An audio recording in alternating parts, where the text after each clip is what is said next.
여러분 안녕하십니까. 믿고 보는 밀리터리 지식 채널 슈퍼소닉 TV에 오신 걸 환영합니다. 오늘도 디펜스 타임즈의 안승범 대표님 나오셨습니다. 안녕하십니까. 자, 지난 1차 사업에 이어서 조기 경보 통제기 사업, 이것이 대한민국 땅에서 이번에 전쟁이 일어나게 생겼습니다. 뭐 전쟁이라기보다는 네. 핫 이슈로 이제 부각이 되는 거죠. 이번에 그 추석 연휴 동안에 특별한 뭐 군사 무기 관련 뉴스가 이렇게 뭐 없는 편이었죠. 그러다가 그렇죠. 이제 거의 마지막 추석 연휴 막판에 이제 어떤 특정 언론에서 기사를 좀 자세히 쓰셨어요. 기사가 연휴 중에 이렇게 나왔다는 거는 네네. 이게 이제 일종의 사업의 스타트, 공식적인 그런 역할도 하는 거죠. 네, 그래서 이게 이제 본격화되는구나. 시동을 이제 막 자동차 시동을 걸듯이 하는구나. 그러니까 이 조기 경보기가 현재 대한민국의 이 보잉의 E737 네 대가 지금 있죠. 김해공항에 있습니다. 김해 공항에 모두. 그러니까 뭐 좀 쉽게 뭐 설명을 드리면은 잘 네. 모르시는 분들을 위해서 평상시에 우리 김해공항 이제 뭐 출장이나 여행 가시는 분들 많죠. 부산을 가기 위해서. 그렇죠. 그러면 이제 탁 내려요. 랜딩해서 이렇게 네. 돌아와. 어. 돌아와 보면 이 이제 좌석이 이쪽에 앉아 있으면은 저쪽 보여. 그래요. 그리고 정비거를 열으면은 뭐 무슨 빨래판이나 무슨 다리미질하는 뭐가 얹혀진 비행기가 보여. 예, 모양에. 그게 737 조경보 통제기. 네네. PSI. 네, 그래서 거기서 이제 운영을 하고 있고 네네. 그 항공기가 그러면 여객기가 생겼는데 음. 빨래판이나 이렇게 다리미질 같은 게 꽂혀 있는데 모양은 여객기란 말이에요. 그럼 그 동체 플랫폼은 네. 평상시에 우리가 국내에서 많이 타고 다니는 737 계열 시리즈 네네. 중에서 우리가 많이 타고 다녔던 게 뭐 1번 후쿠오카라든지 가까운 거리 타고 갈 때 뭐 737-900이나 800이에요. 저가항공이. 네네. 얘는 다시 700 버전이에요. 700 근데 버전. 표시가 사실 안 나. 안에 들어가 보면. 그래서 음. 기내는 우리가 이제 뭐 핸디캡에 뭐 올리려고 이제 타고 들어갈 때 그런 복도 형태 있죠. 네네. 뭐 그런 걸 연상하시면 돼요. 복잡하지 않아요. 그 좌석 대신 컴퓨터 이제 보드판들이 이제 쫙 깔려 있는 거죠. 그 화면 이제 시연기들 그 화면들이 이제 옆에 양쪽으로 나눠져 있죠. 네네네. 그래서 그런 정도의 좀 연상을 하시면 돼요. 우리 평상시 국내에서 타고 다니는 여객기 수준이 다 내부가. 그래서 거기에 이제 전자장비 레이더가 이제 꽂혀 있는 거고. 예. 그래서 대한민국에는 현재 E737 이 조기 경보 통제기가 네 대를 가지고 있는데 이게 상당히 부족한 수라고 합니다. 이게 좀 뭐 쉽게 말씀드려서 뭐 이게 전자장비고 이제 컴퓨터 계통이다 보니까 네. 레이더고 열을 쉽게 받아서 뭐 자주 뭐 손을 봐야 되고 정비를 해야 되고 네. 뭐 또 비행을 나갔다 오면 또 이렇게 열도 식혀야 되고 뭐 그냥 우스갯소리로 열도 식혀야 되고 해서 아주 복잡한 전자장비다 보니까 후속 군수 지원이 아주 철저하게 해야만 네네. 이 네 대가 이제 로테이션에서 띄우는데 그 우리 남북한 관계가 북한이 이제 뭐 시도 때도 없이 탄도탄 순항 미사일 발사하지 않습니까? 그렇죠. 뭐 대형 대구경의 방사포라든지. 네네네. 그러면 그거를 이제 적시에 딱 감시 추적을 해야 되는데 네 대 가지고는 이제 부족하다는 거죠. 그러니까 24시간 감시 체계를 만들어야 된다. 그럼 말이 그렇죠. 어렵죠. 이런 큰 비행기를 24시간 서로 이렇게 로테이션하면서 띄운다는 게 손도 봐야 되고 하니까 어렵죠. 그러니까 최소한 지금 4대가 아니고 8대 정도는 보유해야 된다라는 뭐 거 아닙니까? 그것도 이제 숫자상으로는 이제 늘어나고 배로 늘어난다고 하지만은 또 실제로 그거 다 띄우려면 그것도 손이 많이 가고 노력도 많이 해야 되고 돈도 많이 들고. 네네. 그러니까 이제 미니멈 8대까지 있어야 되는 거 아니냐? 미니멈. 예. 그러니까 최소한의 8대는 8대는 있어야 뭐 된다. 어떻게 해서 뭐 쥐어 짜고 뭐 하여튼 뭐 독려해가지고 뭐 정부도 제대로 해서 시키면 이제 올라가지 않느냐.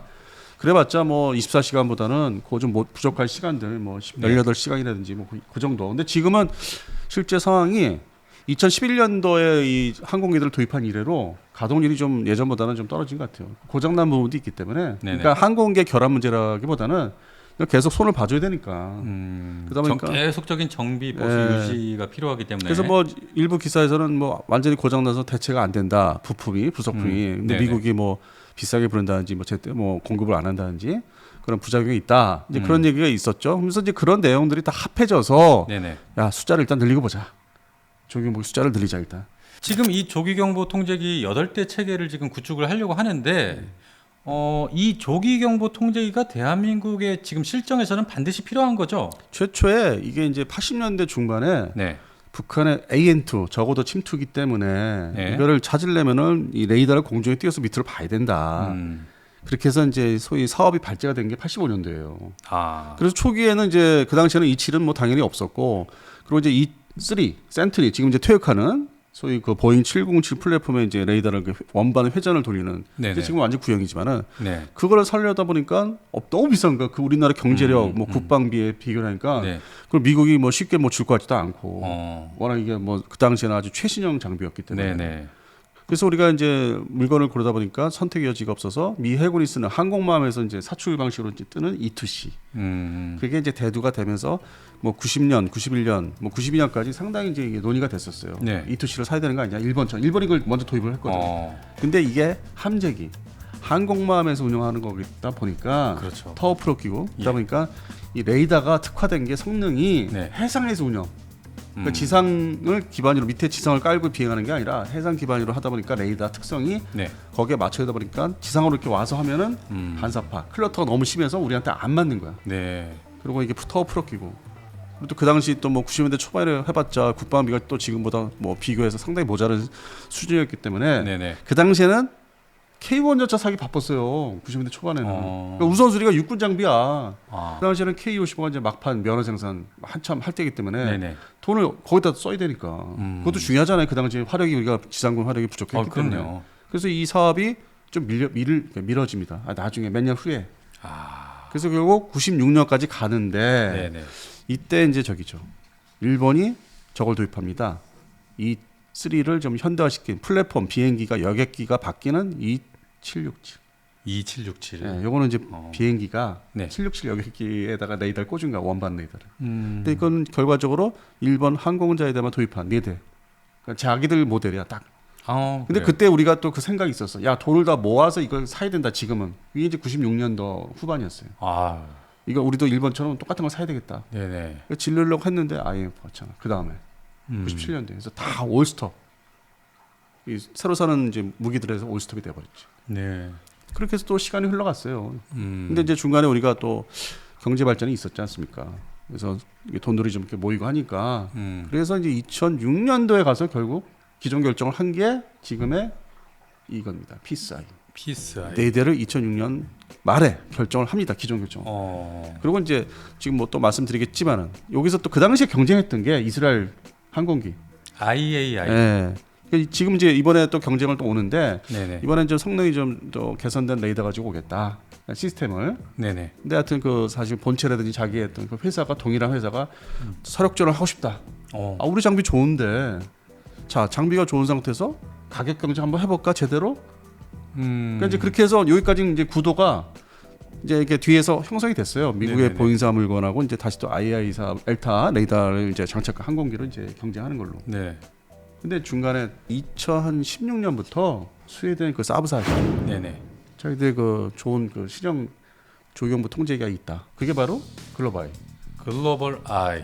그래서 그때부터 이제 2차 사업이 있는 걸 이제 대비해서 예상해서 어떤 이제 좀 홍보를 했죠. 뭐 에어쇼 때 그 모형들을 계속 갖고 나와서 설명을 해주고 어떤 손님들한테 계속 홍보 활동을 했는데 이번에는 아주 본격적으로 이번에 이제 2판 4판 한번 이겨보겠다고 다 물리치고 이스라엘과 미국을 물리치고 그게 자신 그 사람들이 이제 이게 좀 어떤 확신을 갖게 된 게 그 아랍에미리트 아시죠? 네네. 거기서 계속 사주고 있거든.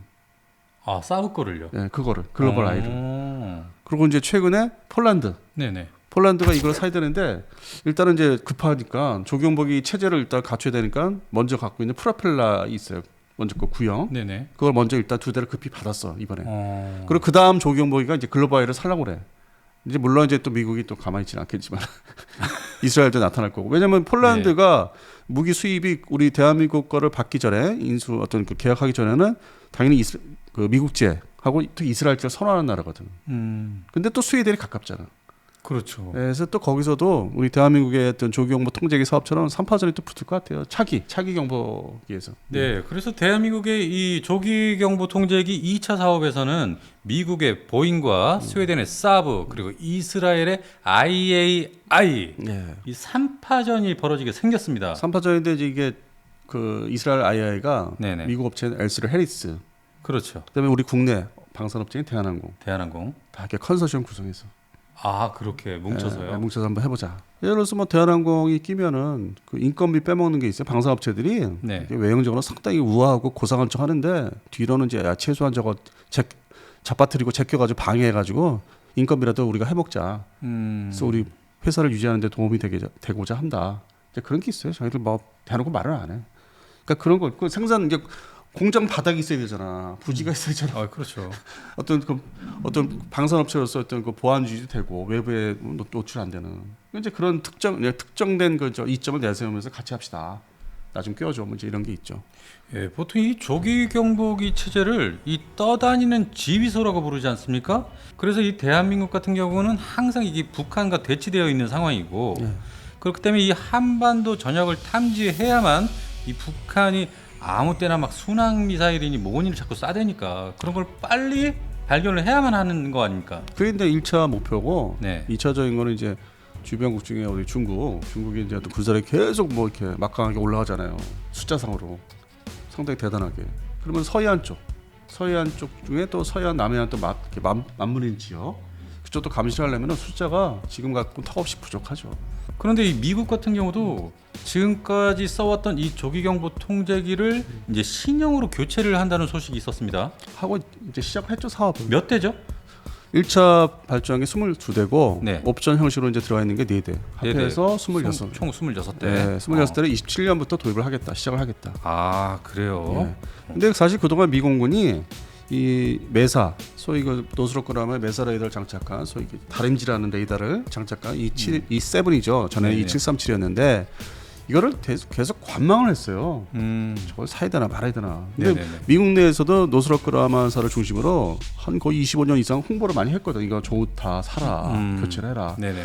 근데 사실은 이제 미공군 예산이 대마불사 F-35 네. 그거를 사는데 우선 돈이 다 투자가 되니까 핵심의 돈 네. 여러 가지 이제 항공기 구입을 하는 것 중에서 핵심은 역시 F-35A 거기에 돈을 투자를 많이 해야 되고 기존에 뭐 F-15나 16 다 뭐 운영 유지비도 많이 들어가고 네네네. A-10도 계속 유지를 하니까 그러니까 이제 그런 면에서 돈 이제 투자하는 우선순위에서 계속 밀렸죠. 좋은 거는 알겠는데 네네. 저기 보니까 뭐 대한민국, 뭐 호주, 튀르키예 더 나가서 영국 공군도 저걸 사니까 도입을 이제 하니까 네.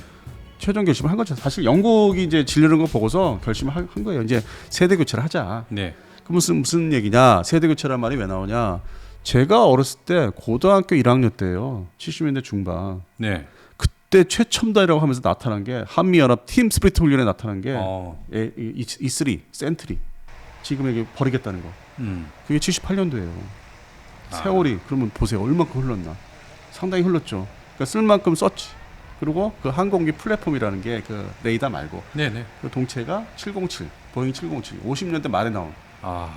그러니까 이 여객기 우리가 타고 다니는 여객기하고 형태가 좀 좁아요. 옛날 것들은 1세대 제트 여객기는 안이 좁다고요. 근데 2세대, 3세대에서는 좀 이렇게 광동체니 뭐 이렇게 여러 가지 말이 나오잖아요. 네네. 기대가 좀 틀리지. 그래서 그런 면에서도 좀 불편한 게 있고 확장하기 어렵고 뭐 레이더 중심의 센서들을 계속 업그레이드 했는데 계속 고쳐서 쓰는데 그것도 이제 한계 온 거예요. 또 벌써 옛날 기술이기 때문에. 그래서 고민하다가 이제 돈 투자 우선 순위에서 넣은 거지. 우리도 이 세븐 조기경보 통제기를 사자. 자, 그런데 이 보잉사의 이 737은 이 4대 가격으로 4조 3천억 원의 이 견적을 제출을 했었는데 네. 현재 같은 경우에는 3조 900억 원으로 많이 낮췄습니다. 미공군이 채택을 했으니까. 미국은 채택하고 이제 FMS로 돌리면서 네네. 여러 가지 조건이 좀 바뀌면서 뭐 대량 인하는 아니더라도 이제 가격 조정이 되는 거죠. 미공군이 채택하니까 어느 정도 물건도 보증이 될 거고. 그렇군요. 네, 예전에는 이제 상용 구매를 이제 했는데 현재는 이제 알려진 거는 FMS 구매로 이제 바뀌면서 네네. 그래서 물건 자체가 이제 예전보다는 좀 보증이 되는 게 있고 미공군이 이제 뭐 사가지고 우리한테 넘겨야 되는 거기 때문에 네. 예, 그래서 사업 방식이 예전에 1차 도입할 때 E7, E737에 비교해서 좀 변화는 있죠. 그래서 가격도 이 사업이 본격화되기 전에 뭐 재작년 기준으로 이제 뭐 아까 말씀하신 4조짜리 뭐 항공기다 너무 비싸다. 네. 4대. 네, 부르는 게 값이냐 뭐 이렇게 됐었던 적이 있었죠. 근데 이거를 지금 치고 들어오는 게 스웨덴 사브사죠. 우리는 엄청 싸.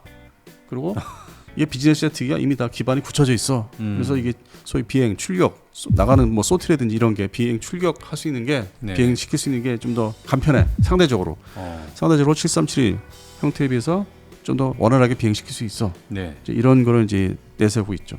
그리고 이제 이 사람들이 사실 이제 한국에 들어와서 이 영업을 이제 하다 보니까 예전에 이제 우리 국내에 할 때 봤던 그 아스케이 대포용 레이더 이걸로 사실 이제 버티고 있었어요. 국내에서는 사브사가. 근데 이번에 요거를 이제 앞두고서 그 다음 사업을 뭐가 이제 좋으냐 하다 보니까 조기경보 통제기 2차 사업에는 본격적으로 이제 대시를 하자. 그래서 그 준비를 2016년부터 이제 본격적으로 했고 현재 사무실도 옮겼어요. 사무실도 시내로.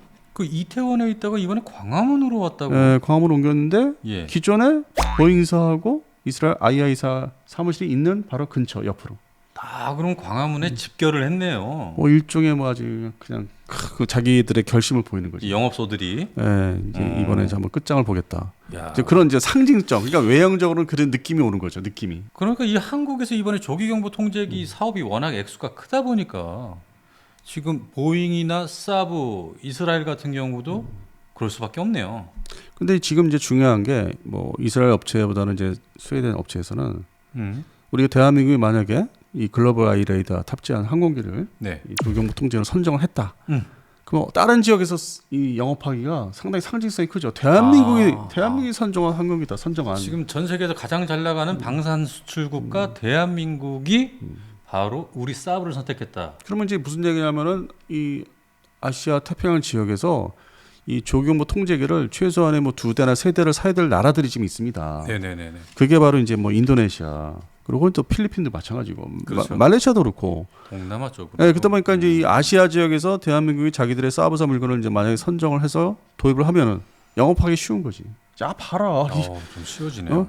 이 대한민국 공군이 미국제도 샀지만은 그리스 스웨덴 사브사제도 샀다. 이제 그런 걸 노리고 있는 거죠. 그렇습니다. 네. 지금 대한민국 같은 경우에는 이 북한을 포함한 이 한반도 전역을 탐지를 해야만 하는 어떤 지금 실정입니다. 때문에 지금 가지고 있는 이 보잉사의 이 2737, 이 피스아이 4대 가지고는 이 현실적으로 상당히 부족한 상황이고요. 사실 24시간 떠 있다는 그동안 이제 언론 보도를 보면은 24시간 뭐 비행을 시켰다. 사실은 난 믿기지가 않아요. 중간에 고장 난 것도 항상 한 대가 있었고, 그래서 실제 가동은 이제 4대 중에 2대가 되는 걸로 알고 있었거든요. 네네네. 그러니까 이게 실제 내부에서는 야 이거 갖고는 안 되겠다 해서 후속 사업을 이제 버린 거죠. 예상외로 빨리 이제 한 거고. 네네. 그리고 이제 아까 앞에 서두에 이제 중간에 말씀드린 게 스웨덴 사브사 제의를 이제 많이 말씀드리고 아시아 태평양 지역에 이제 추가 어떤 수주 발주를 원한다 말씀드렸는데 이 항공기의 특징이 이 배 쪽에 해상 감시 레이더를 또 탑재해요. 머리도 있고 밑에도 있고. 근데 우리는 이제 그 작전 요구 성능이 바다 감시는 필요가 없어. 포세이돈이 들어오기 때문에. 그렇죠. 네, 그런 용도로는 이제 필요 없으니까 우리는 야 그거 띄고 들어가라. 그런데 아시아 태평양 지역, 인도네시아, 말레이시아, 필리핀이 어떤 나라입니까? 바다도 감시해야 돼. 그 수상, 서페이스도 그렇죠. 수상 감시를 해야 되기 때문에 네네. 여기서 만약에 선정되면 이제 그걸 노리는 거야. 야 선정했고 이게 또 다목적 조기용 통제기도 된다. 해상 감시도 되고. 그런 걸 노릴 수가 있는 것 같아요 지금 사브사가 이렇게 열심히 달겨드는 게. 그리고 이제 IAI 그 엘타 레이더죠. IA에서는 이제 이제 막 전열을 이제 가다듬고 다시 옛날에 그걸 서력을 하겠다. 이제서야 움직이기 시작했어요. 얼마 안 됐어요. 그러니까 사브사는 몇 년 준비를 했고, 네네네. 그다음에 보잉사는 이거 있잖아요. 그 옛날 뭐 드라마 그 시트콤 보면 다 이거 내 거야. 원래 내 거야. 다 비켜 내 거야 원래. 한국 시장은 원래 내 거야. 내 거야. 니들감이. 그럼 내가 이게 벌써 팔았으면 동일한 물건을 가야 운영 유지, 효율성. 앞으로 또 이게 미국 공군에서 사용할 비행기고. 네네. 그러니까 뭐 FMS 장비고 하니까 지금 그동안에 문제가 많았고 뭐 불만이 있었어? 앞으로는 우리가 제대로 해줄 거야. 근데 가격은 많이 못 내려. 이제 그런 걸 내세우고 있죠. 그래도 이번에 많이 깎아줬어요. 근데 또 방위사업체가 어떤 것입니까? 싼 물건 좋아해. 싼 물건.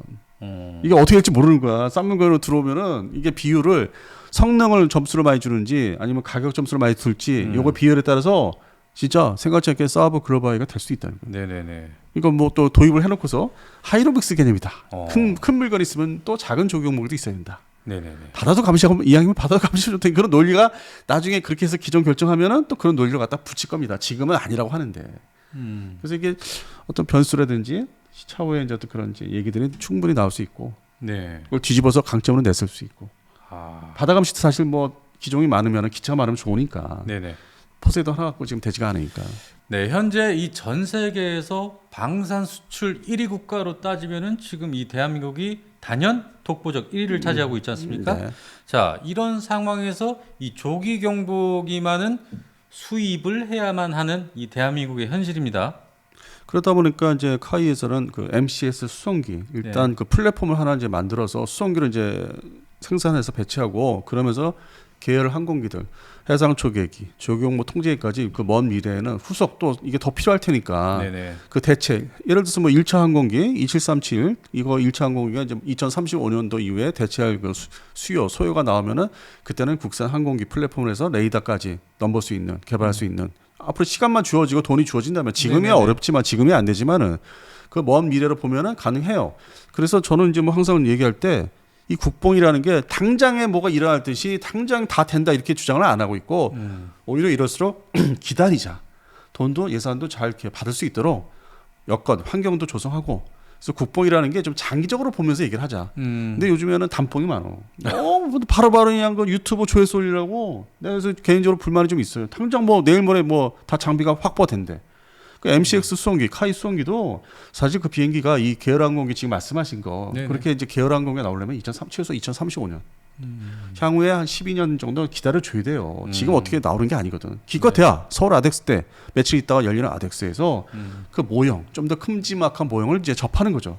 지금은 그 단계라고. 네네네. 그래서 우리가 좀 기다려주고 잘 이렇게 살펴봐야 되는 시간이 좀 앞으로 이제 길게 남아있죠. 그래서 하여튼 언젠가는 저희도 우리 대한민국도 이제 조기경보 통제기를 만들 날이 있을 거예요. 어휴, 하루빨리 그런 날이 왔으면 예, 좋겠습니다. 올 거예요. 근데 지금은 이제 힘들고. 예. 네, 좋습니다. 자, 그래서 여기까지 이 대한민국에서 이 조기경보 통제기 2차 사업 3파전이 아주 크게 벌어지는데요. 네. 과연 어느 나라의 어떤 조기경보 통제기를 대한민국이 선택을 할지 네.